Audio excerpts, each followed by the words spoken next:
Good evening, I'm Nima Rajan, and this is Forum Daily for Wednesday, March 23rd. We begin today with a speech given by Justin Trudeau to embolden Canada's stance in the Ukraine conflict to the European Parliament. The Prime Minister used the speech to urge European leaders to come together. This comes as democracies face a new threat from Russian President Vladimir Putin and his invasion of Ukraine. Mr. Trudeau also talked about how economic uncertainties, now fueled by rising global inflation, are threatening the stability of the world. He added they are driving up a deep uncertainty about the future and a distrust of the government. He says Western countries must provide more humanitarian aid and military equipment to Ukraine while further tightening economic sanctions on Russia's Putin. Meanwhile, Public Safety Minister Marco Mendicino and Justice Minister David Lametti are in Washington to attend the first meeting of a cross-border crime forum in a decade. The two countries are working on an agreement that would compel internet service providers to hand over private data when it's deemed to be part of a police investigation. The two ministers also talked with the U.S. Attorney General and the head of Homeland Security about working together to defend against ransomware attacks and prevent human trafficking at the border. Well, it looks like some more Americans have begun crossing the border. Statistics Canada reports Americans made more than 218,000 trips to Canada in January alone. That was up from 86,500 a year earlier, but well short of the 1.2 million in January 2020 before the pandemic hit. The number of Canadians returning from trips from the U.S. or to the U.S. showed a similar increase. Well, the Prime Minister in Europe for a series of meetings with foreign leaders. His party's caucus is still expected to gather today and discuss the deal he brokered with the NDP. Details of the confidence and supply agreement were kept a closely guarded secret until Monday evening. This was when members of Parliament from both parties were finally let in on the plans. Carleton Poli-Sci professor Conrad Wynne says he thinks the move is more about the stability of Mr. Trudeau's job than the stability of the country. Moving to Manitoba now, where the governing Progressive Conservatives have won a by-election, but the margin was very narrow. Tory Abi Khan won the Fort White seat in Winnipeg by about 200 votes. The seat has long been a Tory stronghold, and Mr. Khan says the close race is a signal that the government and his party have some work to do. Liberal Willard Reeves finished a close second. On the East Coast, 13 types of cancer are being added to workplace injury insurance for Nova Scotia firefighters. The additional coverage will be in amendments to regulations under the Workers' Compensation Act, which take effect July 1st. The cancers added are esophageal, lung, testicular, breast, prostate, and pancreatic, and more. Some big EV news in southern Ontario. Two companies have announced plans to team up and build a large-scale electric vehicle battery plant in Windsor. Automaker Stellantis and South Korean battery maker LG Energy Solution plan to begin construction later this year, and the plant is set to be completed by 2025. The province says the $5 billion investment is the biggest in the automotive manufacturing history of Ontario.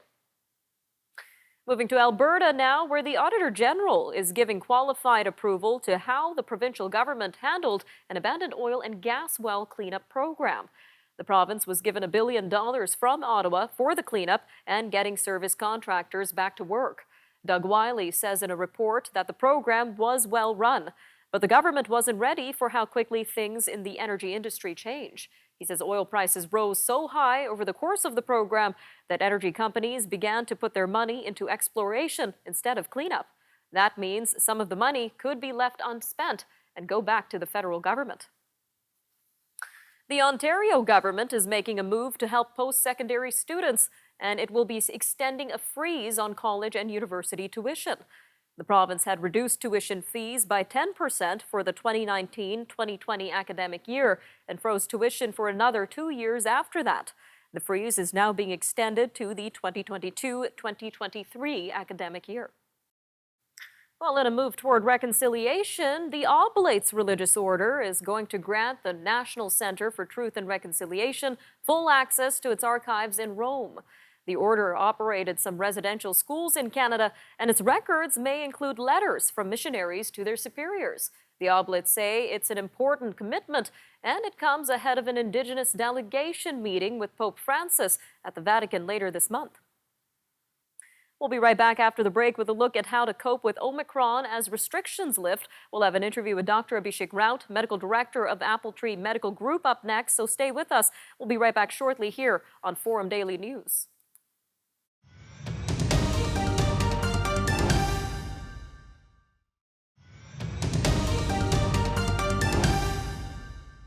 A microbiologist says cases of the Omicron subvariant are increasing in Saskatchewan. Joseph Blondieu is the head of clinical microbiology at the University of Saskatchewan. He says the BA2 strain makes up 10% of all COVID-19 cases in the province, and it is expected to become dominant. Dr. Blondieu says people tend to have milder symptoms with this COVID-19 variant, but it appears to be more transmissible. He says the risk of hospitalization and death from the virus decreases with a third shot of vaccine. Meanwhile, pandemic restrictions have been lifting across the country, with health officials saying this is likely to increase case counts. Joining us now to give us his advice on how to stay safe amid the lifting of restrictions is Dr. Abhishek Raut, Medical Director of Apple Tree Medical Group. Doctor, welcome back to Forum Daily. Pleasure to join you today. So how does the BA2 variant compare to the Omicron variant in terms of symptoms and transmissibility, doctor? Right, so BA2 has several key mutations, with the most important of those occurring in the spike protein that studs the outside of the virus. These mutations are shared with the original Omicron, but BA2 also has additional genetic changes not seen in the initial version. People are looking at BA2 closely because it's probably more transmissible than BA1. But this difference between BA1 and BA2 is much, much smaller than the difference between Omicron as a whole and Delta as a whole. So some good news here is that the evidence so far suggests that infection with one of the Omicrons seems to provide protection against the other Omicron lineages and variants. And preliminary data does indicate that vaccinations and boosters are similarly effective in preventing symptomatic cases of BA1 and BA2. It's always great to hear good news, doctor. Now, we did mention restrictions are being lifted across the country. So how are you expecting this to impact case counts? I think to answer that, we need to look to Europe, as many of the COVID-19 restrictions are relaxed across Europe, including Austria, Britain, Denmark, Germany, and France. The number of those infections have slowly inched higher in recent days.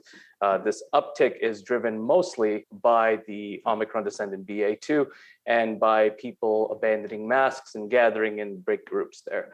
So in the last 2 weeks, we've seen that COVID-19 hospitalizations and deaths have both risen slightly in Britain. And I think it's likely what we've seen in Europe, we're going to see in Canada as well, with an increase in proportion of cases of COVID-19. So do you have any advice on how Canadians can maybe stay safe while enjoying this shift to pre-pandemic life? That's right. Well, there's an inherent miscommunication that sometimes occurs with lifting pandemic measures. People do believe that as pandemic measures are lifted, it means COVID-19 is gone. But as restrictions continue to be lifted, it's important to keep in mind that COVID-19 isn't gone. It's still very much present and can still be dangerous for at-risk individuals. So that means looking at activities that might be high risk, such as large gatherings, and taking appropriate evidence-based measures like still hand washing frequently and wearing masks when needed. And it also means keeping distance from friends and family who might be exhibiting COVID-19 symptoms. All right, doctor. Well, considering that case counts are likely to increase, if someone were to catch the Omicron variant or subvariant, what steps should they take in order to get better at home? That's a very good question. Keeping in mind, generally the symptoms for a mild case include runny nose, cough, shortness of breath, body temperature above 38, fever, body aches, and symptoms can also vary there from person to person. The most important thing you can do is self-isolate, essentially eliminating the number of people you can come in contact with so that virus doesn't continue to spread. Self-isolation should be done in a room where they're separated from everyone. If you are living with people, the recommendation at this point would be that everyone in the home should wear N95 masks to limit that further transmission. All right, doctor, just about a minute left here, but are there any medicines or treatments that are available that we can use at home for the Omicron or subvariant of Omicron variant? For milder symptoms, you can use medications like acetaminophen or Tylenol or ibuprofen or Advil, quite helpful in bringing down that fever. Cough syrups and decongestants are helpful in controlling the coughing and nasal congestion as well. Overall, plenty of fluids and healthy foods are very important to keep hydrated as well as to keep your energy up. All right, doctor. And what kinds of symptoms should people look out for in case they might need to go to the hospital? A very good question. So experiencing severe symptoms means chest pain or pressure, confusion, any altered state of consciousness, and most importantly, difficulty breathing or shortness of breath. If you have any of those symptoms, please consider going directly to hospital or calling 911. Always an informative interview, Dr. Rao. Thank you again for your time today. Thanks for having me. Coming up after the break, we take a look at inflation and the growing housing crisis in Canada. We'll be speaking with Mr. Peter Sean Taylor about housing affordability. The senior features editor for the C2C Journal investigates how zoning laws may be affecting housing prices and availability. This in his recent article that we will be examining. It's titled How Private Property Rights Can Fix the Housing Crisis. More on that after the break.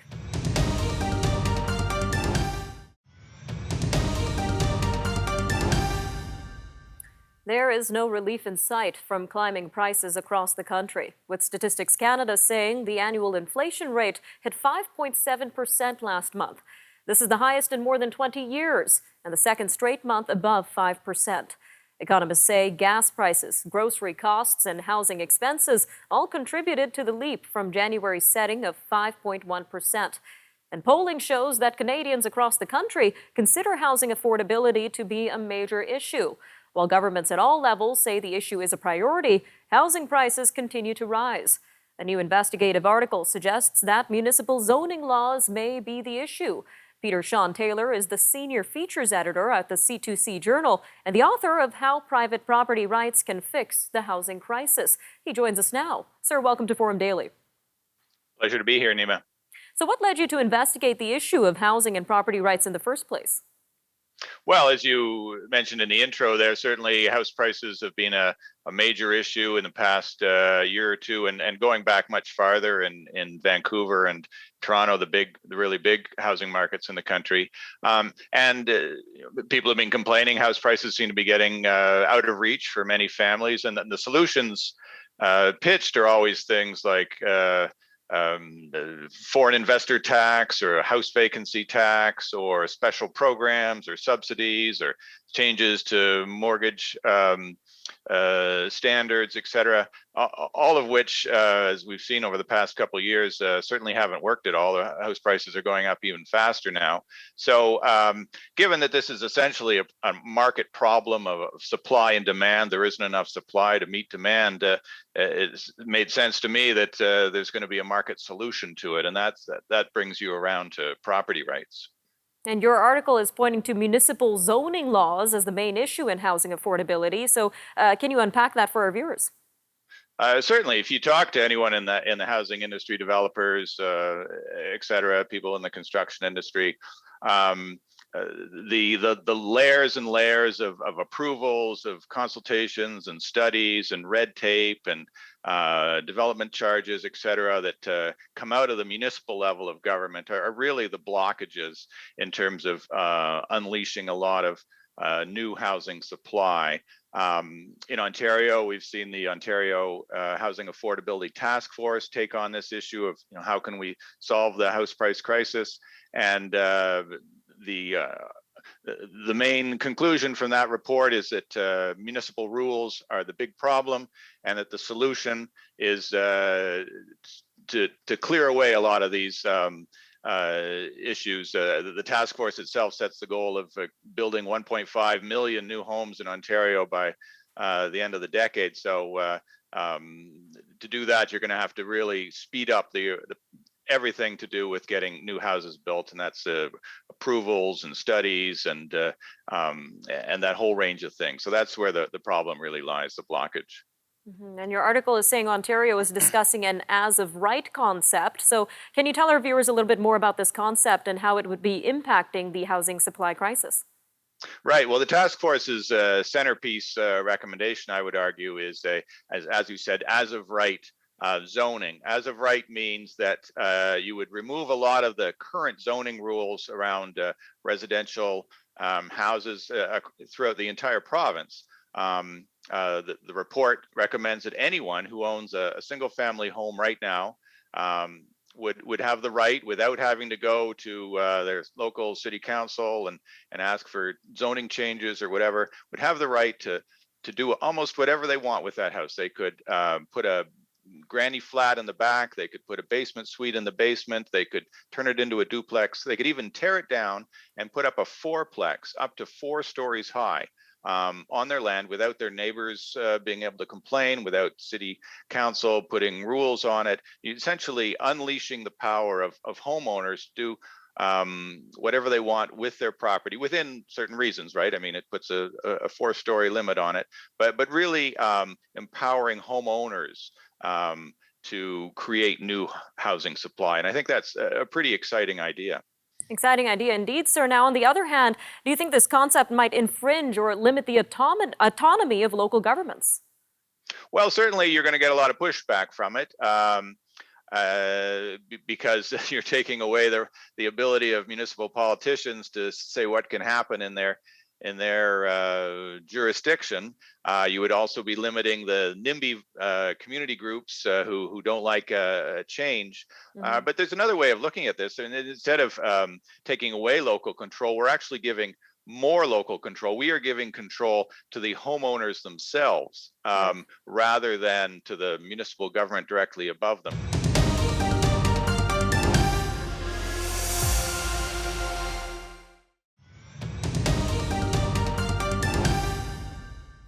Pushed back by hit-and-run Ukrainian units armed with Western-supplied weapons, Russian troops are shelling from a distance now. They're falling back on tactics that they used in reducing cities to ruins in Syria and Chechnya. Russia still hasn't taken or even encircled Kyiv, but more shelling and gunfire shook the city again today. Ukrainian defenses have prevented the fall of the southern port city of Mariupol, thus thwarting the Russian aim of opening up another permanent and secured land link from the Crimean Peninsula to Russia. NATO estimates 7,000 to 15,000 Russians have been killed in a month of fighting in Ukraine. Meanwhile, NATO is setting up new multinational battle groups of up to 1,500 troops in Hungary, Slovakia, Romania, and Bulgaria. Secretary General Jens Stoltenberg says they will remain in place as long as necessary. This is to deter Russia from launching an attack on any of its members. Mr. Stoltenberg thinks NATO leaders meeting tomorrow in Brussels will likely agree to send more assistance to Ukraine. This includes equipment to help it protect against chemical, biological, and nuclear threats. Spiking energy prices are only getting worse amid this Russian invasion. This is causing European governments to slash fuel taxes and dole out tens of billions to help consumers, truckers, farmers, and others cope. But for some truckers, fishermen, and others whose livelihoods hinge on fuel, the measures aren't enough. They have been staging protests to encourage politicians to ease their financial pain. The war has exacerbated a months-long energy crunch in Europe. Tensions are also rising in the east as Taiwan's defense minister says the government is considering extending its 4-month compulsory military service. Minister Chu said Wednesday the government would not implement any changes immediately, but he vowed that it would release the results of its internal research regardless of what it decides. China claims Taiwan as its own territory and has been sending fighter jets toward the island regularly. Taiwan and China split during a civil war in 1949. Back in the U.S., a rift between allies dating back to the Trump administration has been mended. The United States has agreed to lift tariffs on British steel and aluminum. At a meeting Tuesday in Baltimore, the U.S. and the U.K. announced the deal, which would remove taxes on British steel and aluminum that came in below new quotas on the imports. The British agreed to lift retaliatory tariffs on U.S. exports, including whiskey. In 2018, U.S. President Donald Trump claimed the foreign metals were a threat to national security. Meanwhile, Federal Reserve Chair Jerome Powell says new forms of digital money, such as cryptocurrencies, present risks to the U.S. financial system and will require new rules to protect consumers. He spoke on a panel organized by the Bank for International Settlements. Mr. Powell also said new technologies will likely make electronic payments cheaper and faster. but he said they could also destabilize existing financial institutions. All right, moving to one of the biggest airline tragedies in China. A Chinese aviation official says it has found the cockpit voice recorder in the wreckage of a Chinese Eastern Airlines flight. The flight crashed Monday, killing all 132 people aboard. The outer casing was damaged, but the unit is relatively intact and will be sent to Beijing for decoding and analysis. Search teams continue to look for the flight data recorder. In the Middle East, the Taliban says it will not let girls attend school beyond grade 6. The surprise decision is certain to be widely condemned by the international community, which has been urging Taliban leaders to open schools and give women their right to public space. Today's opening of the school year in Afghanistan had been expected to herald the return of girls to all school levels. Dangerous weather conditions continue to plague Louisiana, which is activating 300 National Guard personnel. This comes after a tornado flipped cars, ripped off roofs, and dropped a house in the middle of a street in the New Orleans area. A family of 3 was in the home when it went on what a neighbor was calling a Wizard of Oz ride. And the couple emerged calling for help to rescue their daughter, who was still inside on a breathing machine. Thankfully, she is doing fine, but one person was killed in St. Bernard Parish, and several others were injured. All right, we end the cast with a recent study in Australia, which found that a simple return to home-cooked meals would greatly improve the overall health conditions of society at large. The study, found in Frontiers in Nutrition, involved a 7-week cooking class delivered by a nutrition professional. 6 months following the study, the participants reported significant improvements in both mental and general health. All right, I'm Nima Rajan, and that'll do it for your look at national and international news for today. Remember, for more news on demand, you could always visit our website or follow us on Facebook, Instagram, and Twitter. Take care, Canada. We'll see you next time on Forum Daily News.